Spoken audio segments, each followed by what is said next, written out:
আজ হচ্ছে চতুর্থতম দিন, মানে মিনিক্রাফট চ্যালেঞ্জের ডে 4। তো welcome to day 4 of Minecraft challenge. এই যে বোতলের যে ছোট্ট ঢাকনাটা দেখতে পাচ্ছ, সেটা দিয়েই হবে আজকে সুন্দর একটা মিনিক্রাফট। প্রথমেই তো দেখতে পেলে যে এটাকে সেফটি পিন দিয়ে পুড়িয়ে একটু দুদিকে দুটো হোল করে নিলাম। হোলের দুপাশে দুটো সুতো বেঁধে দিলাম, আর এই বোতলের ঢাকনাটাকে ম্যাক্রেমের দড়ি দিয়ে কভার করলাম। একটু ডিটেলিং এর জন্য জিনিসটার উপরে একটা ছোট্ট ফুল কাট করে লাগিয়ে দিলাম। আরে তোমাদেরকে তো বলাই হয়নি যে এটা কি বানাচ্ছি। এটা একটা মিনি হ্যাঙ্গিং প্ল্যান্টার বানাচ্ছি। আর পাতাগুলো বানানোর জন্য আমি এখানে শপিং এর ব্যাগ ব্যবহার করেছি। গ্রিন কালারের পেপার দিয়ে জিনিসটা করা যেত, কিন্তু অতটাও সুন্দর হতো না।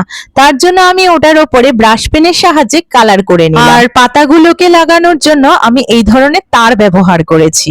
তো প্রত্যেকটা পাতা তারের মধ্যে ফেভিকল দিয়ে লাগিয়ে দিলাম। যাই হোক, আজকের মিনি প্ল্যান্টারটা কিন্তু পুরোপুরি রেডি হয়ে গেছে। আর তোমাদের কেমন লাগলো অবশ্যই জানিও।